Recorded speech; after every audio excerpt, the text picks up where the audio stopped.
When everybody's marching in a fancy pants parade, he's gonna pass the test, he's gonna be the best in terms of pants. Say a little prayer for Mr. Fancy Pants. The whole world knows it's only clothes, and deep inside he's sad. Well, we're back for another roundtable discussion. My name is Kevin, and joining me are Robert, Chris, and Jordan. Hello. Hi. Hello. Some enthusiasm, people. Hey. Today we're going to reflect on the ideas that Jonathan Coultan brought up in the interview. And I thought the interview with Jonathan was great. And a little background story for those of you who listen to the podcast that aren't CD Baby artists. A few months back there was an article in the New York Times that Derek from CD Baby sent to all our artists, and pretty interesting to see people's reaction to the idea that Jonathan undertook with the thing a week, and putting a lot of emphasis on blogging and the way he kept in contact with his fans. So if you aren't a CD Baby artist, we've put that link on the podcast page where you can check out that article. And even if you are a CD Baby artist and you didn't get that email, check out that link as well, and it kind of adds some more background to the interview. But anyway, thoughts, opinions that you guys have about some of what Jonathan talked about? I think that one of the cool things that Jonathan has done that I think that a lot more artists need to do and need to take advantage of is now that the music industry is sort of, falling apart and recreating itself at the same time, and there's all these advantages with technology and the internet. There's all these markets out there that are really sort of untapped and yet to be discovered, and there's all these different, ways to reach people and connect with your fans, and I think that he just really is a great example of how an artist can just be innovative and creative and use technology that's, available and free to use if you just take the time and energy and creativity to use it to your advantage. Yeah, and I mentioned in the interview when I was talking to Jonathan that I came across him just because I listened to another podcast, and it was a couple weeks that I'd been listening to this podcast, and they were playing his song. The podcast was a weekly show, and they were playing his song every week, and I didn't know at that time if it was just something that he knew these people and he got hooked up with, hey, I'll write you a song every week or what. But around the time that he played that Tom Cruise, they played the Tom Cruise song, it kind of started to clue me in that this was something a little bigger. It was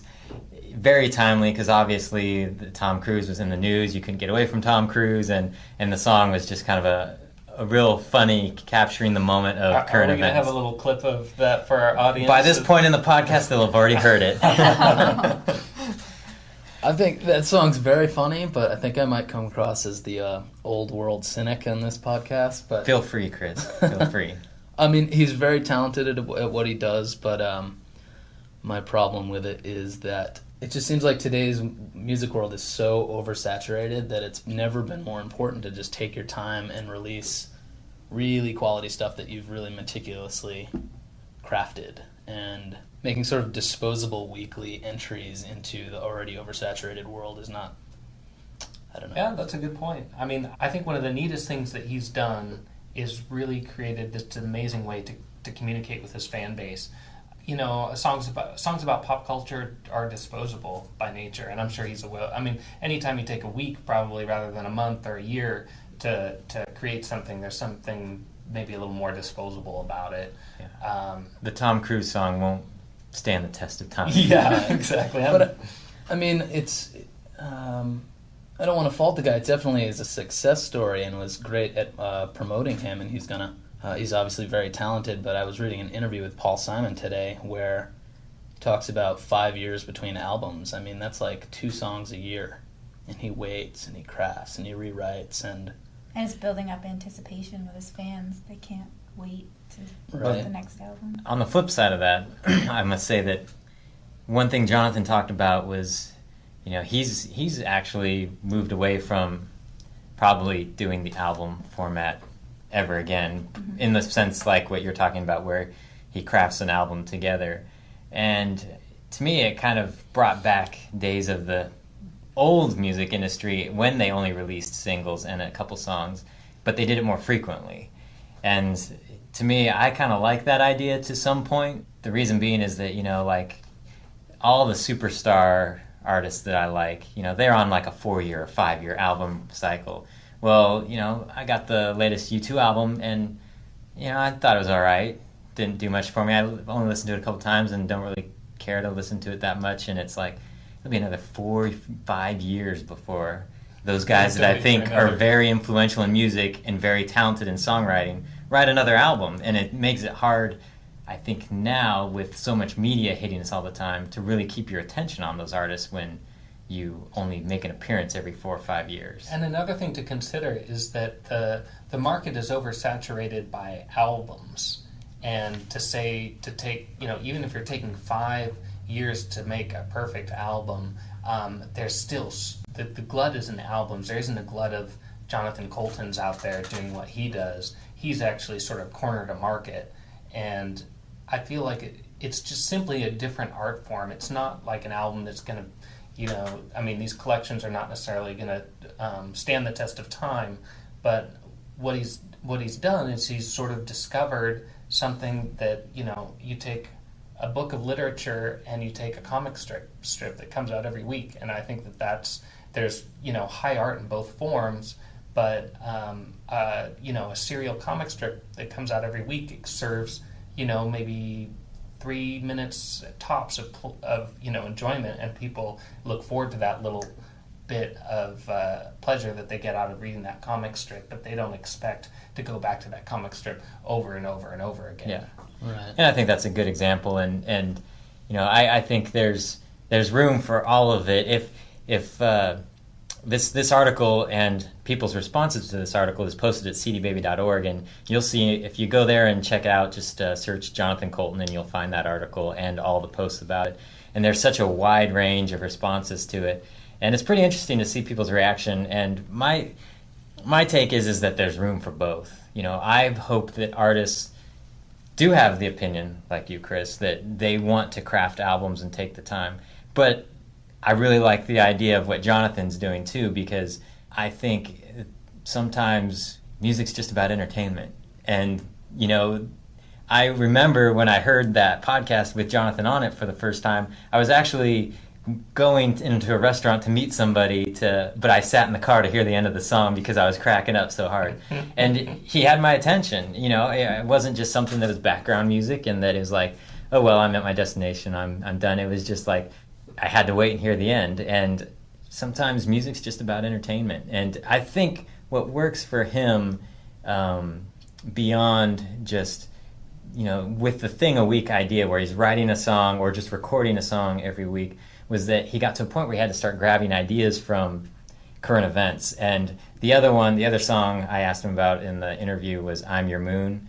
And that was during the week or two where all in the news was Pluto's demoted. He's not a planet anymore. And out of that, hearing this song going along with it, someone hearing that, it's like that was fresh, right in the news, and hearing him, that song where using that as, a metaphor of a relationship, and, the way he wrote it was very cool.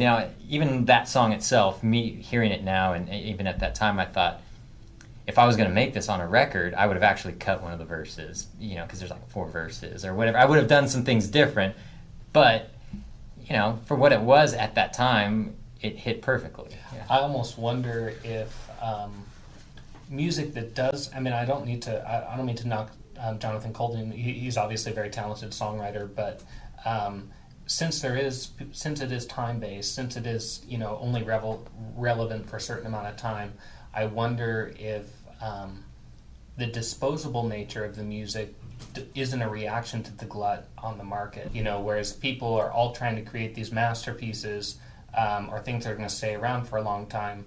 Someone like Jonathan Coultan is like, I'm just going to make music that, is here and then goes away. Well, a little background of what he does, he kind of touched on in the interview, but after digging a little deeper, more of his background is more from the entertainment side of like the live performance. He mentioned John Hodgman, which I had read that in on his bio, and it didn't connect with me until the interview. But that's the guy who plays the PC on the Mac commercials. Right. And, so he's the one that's supposed to look nerdy, where the Mac guy's supposed to look cool. But John Hodgman had started doing these, like, he's an author as well, and he started doing, like, these nights where authors would get together and read and just various things. And I guess it was, more of a humorous slant. And he was friends with Jonathan Coulton, and he had Jonathan come and start playing some songs, some funny songs. And I looked at some videos online, and, it's one of those things where Jonathan walked out on the stage and started playing, and people start singing the lines of the funny songs, and he's like, no, we're not there yet. So it's one of those where it was almost like a stage show, kind of the background he had, where the people are coming to anticipate just having a good time, having fun together. Right. And in that sense, I can understand where making albums isn't his priority, because he likes that live interaction with the fans. And, those kind of shows are a lot of fun. They're not the kind of people that you list as your influences as you get older and pursue music, but, it's a good time. For sure. Jordan, what do you have to say about all this? I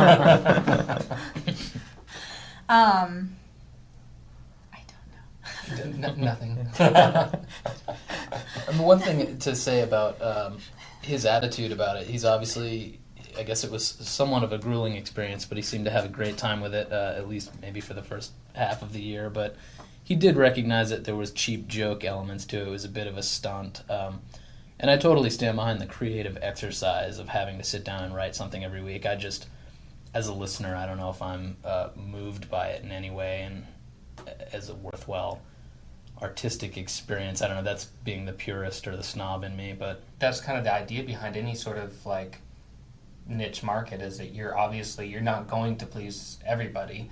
And he obviously found, one of the things that just... one of the things that just really got to me was when I was reading the New York Times article, and it mentions that he was spending 6 hours a day communicating with his fans. So he obviously, he's created this amazing relationship, well, also an amazing amount of expectation from his fans that he is going to be interacting with them on a daily basis. And I almost find that as more of an innovation, more sort of a revolutionary way of entering the media as a musician than the idea of thing a day itself. It's the fact that he knows who his audience is. He has their names, he has their email addresses, and he talks to them like they're his friends on a daily basis. It's the opposite way of a Pink Floyd or Radiohead, where you remain totally distant from your fans and you're totally inaccessible, which is really kind of the aesthetic that I enjoy. So it's a very different thing, but it seems more necessary now these days to just be available to your fans through MySpace and email and all that stuff.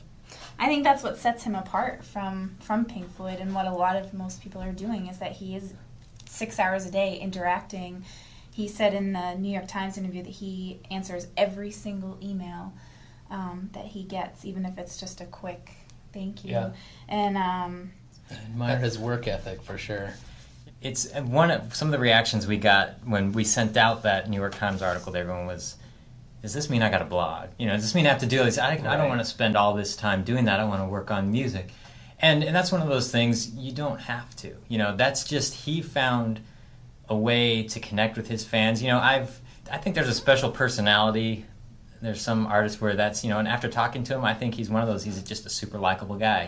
He's just one of those guys that when you're talking to him, it's like, I'm sure that we could go hang out and just have lots to talk about. He seems like a nice guy. I'd feel totally comfortable with him. And there's other people that you wouldn't feel that way. But I think that's one of the things he's using to his advantage. He's connecting with people, and it's working for him. And not only you were talking about blogging and building the anticipation, that's partly what he did. He said, I'm going to do this thing a week for a year, and I think originally he didn't necessarily put a timeline on it, but I think it ended up being like a year that he said he did it for.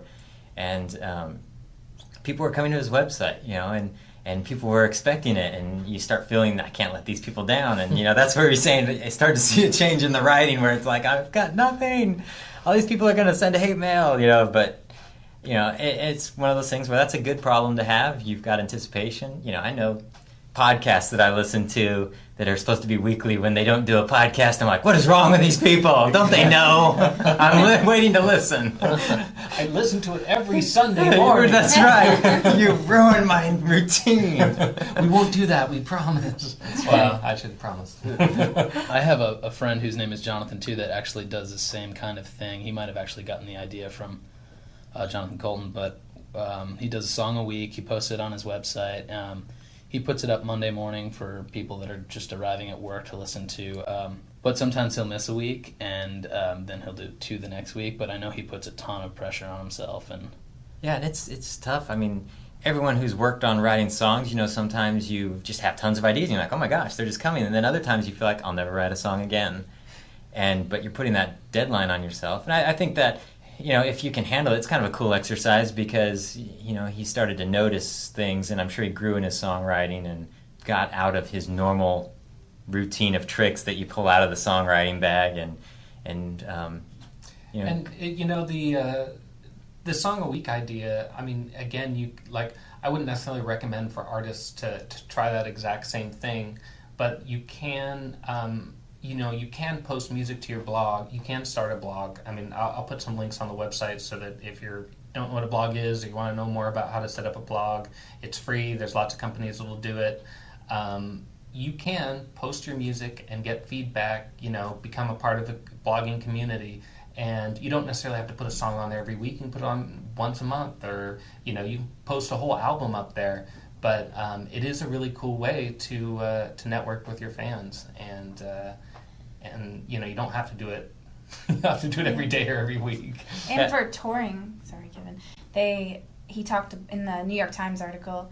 He was talking about touring, how he didn't use the normal touring formula where you play a show in Brooklyn to one person, and then you go back, and then there's 2 people, and then 4, and then maybe 10 at the next one. I mean, he knew exactly who was listening to his music and where, and he could play dates according to that. there's a band in Portland that I'm kind of friends with, and they did a similar thing where they released their album and did a ton of radio promotion, and then based on where it was charting the best, CMJ or college radio stuff, they based their tour around that, so they knew they were going to markets where they started off, 1 foot ahead. Yeah, there's definitely a benefit to knowing who and where your fans are, and I think that's one thing starting out, I think artists a lot of times don't do, because it does take a little bit of work. You got to start keeping a decent list, and there's tools now that it's easier than ever to keep track of those names and make sure that all the information's correct before you're sending out emails and stuff. But you only regret it later. Once you start building a fan base, you're gonna go, man, I really wish I had all those names last time we were in this town. Or when you're trying to venture out, and that's need a place to stay. Yeah, and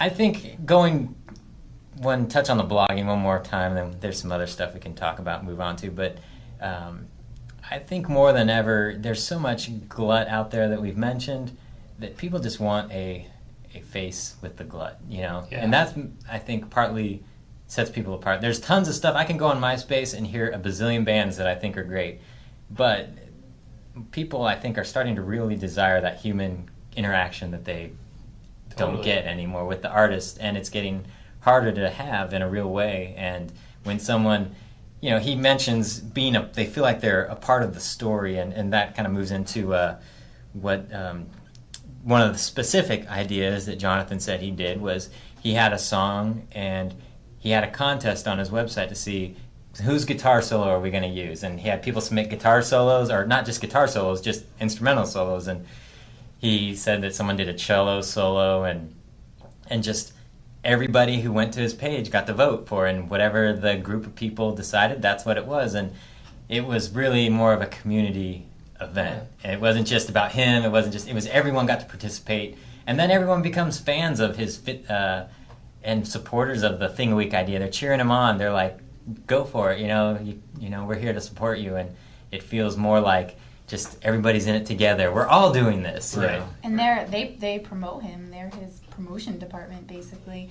And his fans made a bunch of videos on YouTube that he was using. Yeah, I thought those were cool ideas too, that he's saying, take my music, and you make it part of what you're doing too. Well, you were talking about sort of involving your audience in the story. It made me think of my friend Jonathan, who's doing the Song a Week thing, has sort of an interactive relationship with other artists. I wrote a song where it was basically in the form of a letter, the lyrics, and he took that song and wrote the response from the person who received the letter. So it's kind of an exchange between artists. I thought that was a really cool idea when you're stumped for and a song. I think that kind of touches on, there's several themes there that we continue to see. One is the idea of story, and people want to be involved in your story. They want to know your story, and so far just about every interview and every podcast we've had, somehow that comes into play. And also what you were talking about, the idea of a broader musical community. So much of the music industry, or what people perceive, it's all about you. It's all about, what am I doing? Who do I know in a way that'll benefit me?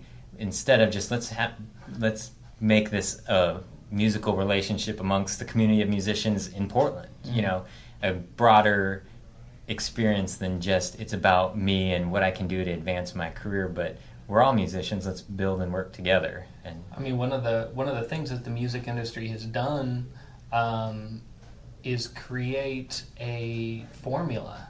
You know, a formula that's in books, a formula that's, you know, part of our culture about how to make music, how to make a musician, how to communicate to your fans, and it's become so pervasive that it's really hard to think outside the box. It's really hard to think like Jonathan Coultan, because most people in the industry will tell you, well, you got to do this, you got to do this, you got to do this, you got to do A, B, C, and this is how exactly you do them. This is how it's done. This is how you communicate with your fans. This is how you do this, and it's all sort of based on how the industry works. And now that how it used to work, and now that those things are all sort of up in the air, it's it's opening up again, and people are starting to look at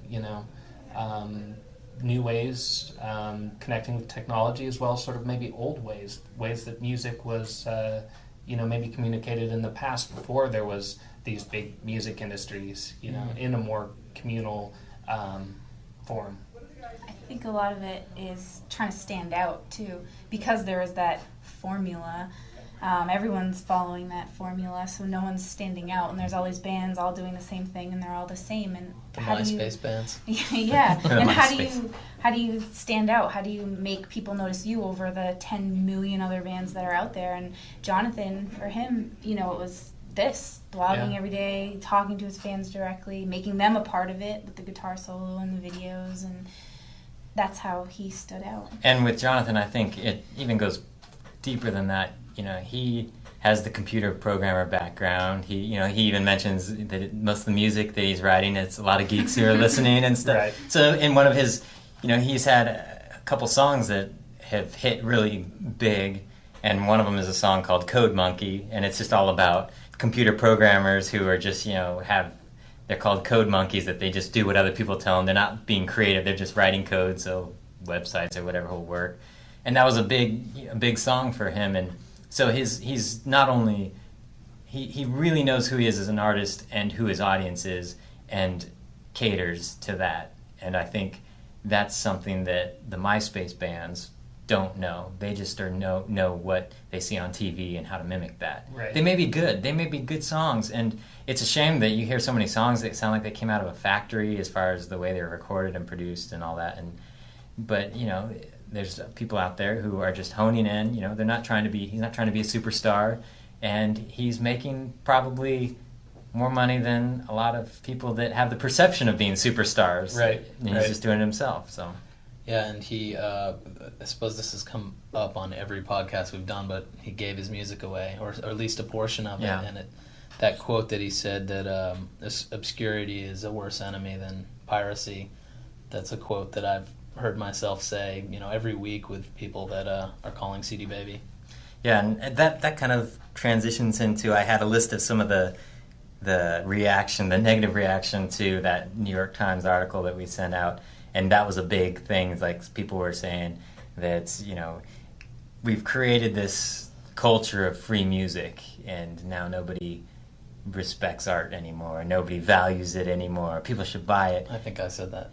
No, it wasn't you, but yours said stuff along that way. It was, and to some extent, in some instances I can agree with that, but all along the way, since the beginning of, what we would consider the modern music business model, that, the traditional go to the store, buy a record, and hear the band on the radio, there's always been music that those labels have given away for free. You just haven't been the recipient of it or been on the inside to see that process. Mm-hmm. But now that those barriers are down and artists can work one-to-one with their fans, you notice those freebies getting handed out. But those things have existed all along. It's just now it's obvious that it's happening.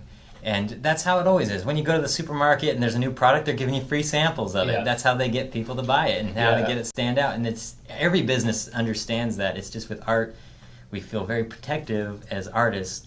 And that's just something, you got to decide, are you trying to paint a Picasso or are you trying to have a career in music? Because the two can be totally different. And you might want to just say, I'm only going to sell it. Well, that means you're probably going to have a day job the rest of your life. If you're unwilling to do some things to get your music out there so people can at least notice who you are, then, you might, career in music may not be for you. No one's stopping you from making music, but, people want to be able to sample stuff. People want to be able to, check things out, new things out, and that's only going to help it. And Jonathan is talking about how, he's gives some away, and he's licensed it under Creative Commons, which is another podcast in itself, and we talk about what all that is. But people, you can give it away if you want. If I have a copy of his album, I can give it to a friend, and it's perfectly legal. He has my permission to do so. And that person may give him $1 or $2, may not. But eventually, if you've got that many people getting your MP3s or your albums and liking it, you're going to get money from that eventually, some way. Well, you're talking about the major label industry giving away free music. It just reminds me of a story. I had a friend, actually my girlfriend in high school, her older sister worked for a major label, and she had a trunk full of CDs in her car, like thousands of CDs that people would just be constantly giving her. She'd get them in the mail. She had boxes and boxes of them at home. I mean, this is how the industry has always worked. This is how they let other people know about this music. And, she'd be like, hey, you guys want some CDs? Come over. Or like, she'd open up her trunk and just invite everybody over, and we'd just pick out whatever we wanted. And the better thing of how it works now is the freebies actually get to music fans, where a lot of those people, like when I lived in Nashville, all these people would be getting freebies. It was kind of like a source of pride. Yes, I'm on the media list. I get all these free CDs. I never listen to them. I don't care about these artists, but I get free CDs. Every once in a while, we could go out skeet shooting. Yeah. I used to work at Strawberries, which is a huge record store chain on the East Coast. I don't know if they have them out here, but they, once a month, reps from every label would come in with just stacks of promos that they would leave with us, and all the employees would fight over all the good ones. But Were they left there so that you'd play them in the store, though, right? Well, we could play them in the store. We could do whatever.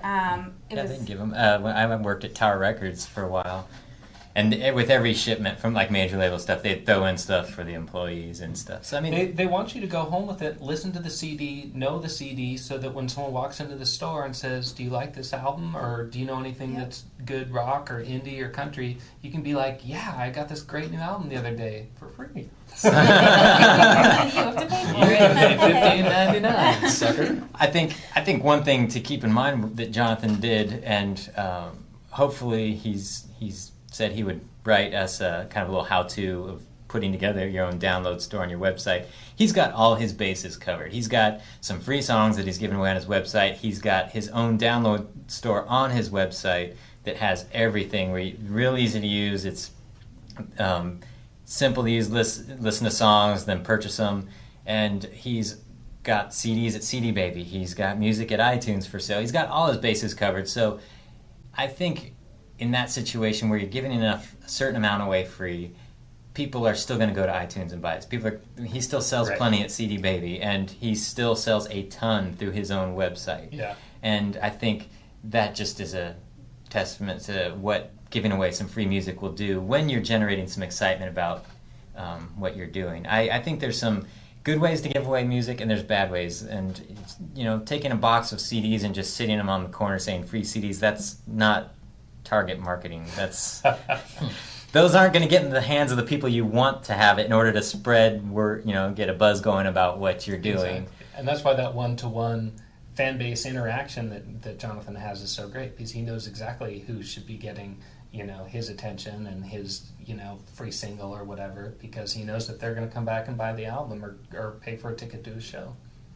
The other thing mentioned in that New York Times article is that someone had a comment about was all the work he was doing and only making about $60,000 a year. Mm-hmm. And I didn't ask Jonathan about that. I didn't want to butt into that, but I thought, and the person who was commenting on that was upset, like all that work and only $60,000. And I'm like, honestly, when I was in a band signed to a label, touring and busting our butt on the road, I probably was putting in 100 hours, if not more, a week into making that successful, and was making like less than $20,000 a year. So $60,000 doing what you love.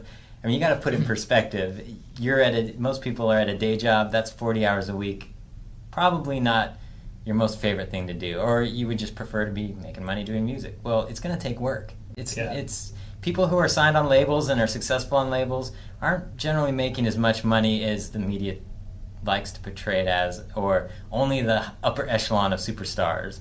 And the other people, they're working hard to stay where they're at. It's not as much fun and games as they make it out to be. Something I read this week, I don't know if it was a quote from Jonathan or someone else, but they're talking about all the work you need to do, booking and sitting in front of a computer, chatting with your fans and promoting and all this stuff. And they basically said the way to stay sane is to look at playing music or recording music as the reward for all that work. Yeah.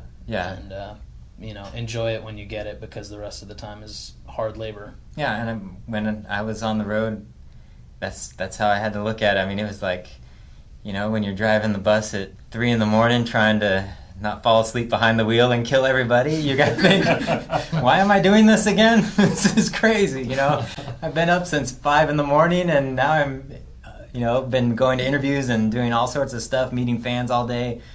The show is only an hour and a half of the part, we truly like and why we started doing it in the first place. And then it's more of that after the show, and then you got to drive all night. And then, it is work. It is work. If it wasn't work, everyone would be doing it.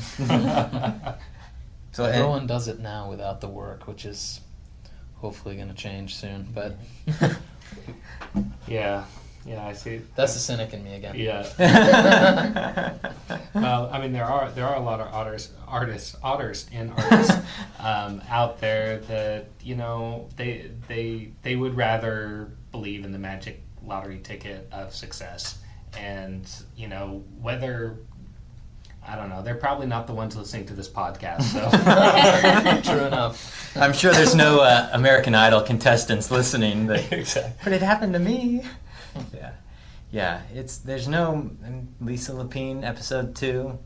There's no magic wand that anyone's gonna wave that's gonna take care of all this stuff for you.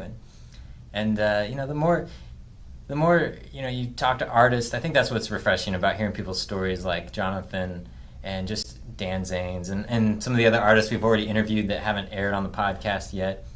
You just hear over and over that it's just the music career has its ups and downs. It has, if you're in it for the long haul, there's going to be some good highs and there's going to be some low lows, and you just got to keep plugging along. And it's more when you reflect back and kind of look at where you've come that you see moments like, oh yeah, that was a good time. Things were really clicking there. At the time, I didn't feel like it, but at the time, I hadn't showered for 3 days. Yeah, I was standing on the side of the road trying to change a tire. Yeah. So is the point of that you can only enjoy a music career in hindsight?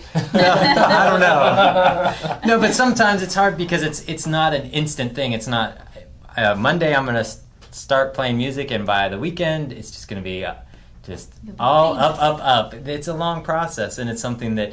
When I look at the albums I listen to, most of the artists I really enjoy their music are people in their late 30s, 40s, and it's just that they've had so much maturity musically and emotionally and in their art form, and that's usually when people seem to start really peaking, because artists that are in there for the long haul, they're not the MySpace band that's in there for a year while they've got a bazillion friends and everyone's hitting their MySpace page. Well, next month they're not going to be the ones anymore.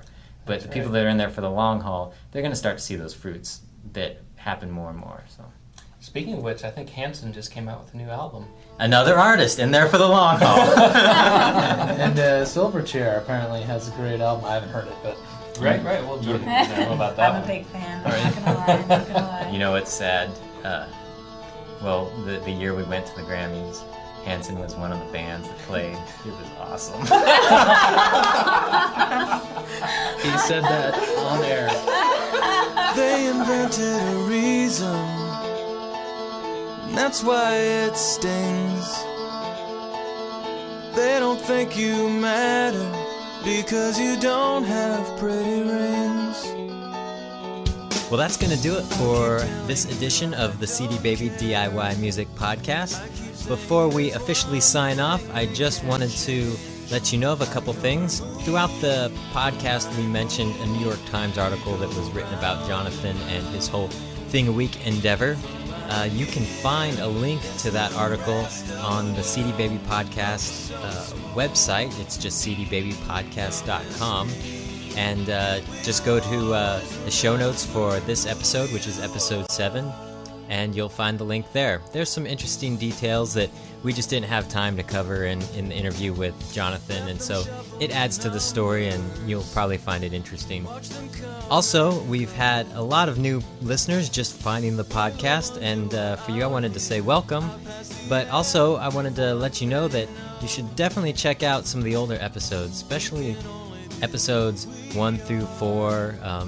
Episode 2 is by far, hands down, a favorite amongst listeners. So go back and check those out. There's some great information there that will really help you move forward as an artist, get your music out there, and increase your effectiveness. So, and lastly, just feel free to email us your comments, thoughts, questions, anything. You can email us at info@cdbabypodcast.com. So that'll wrap it up, and we'll catch you next time. We can only be who we are. Doesn't matter if they don't understand. I'm your moon, you're my moon. We go round and round.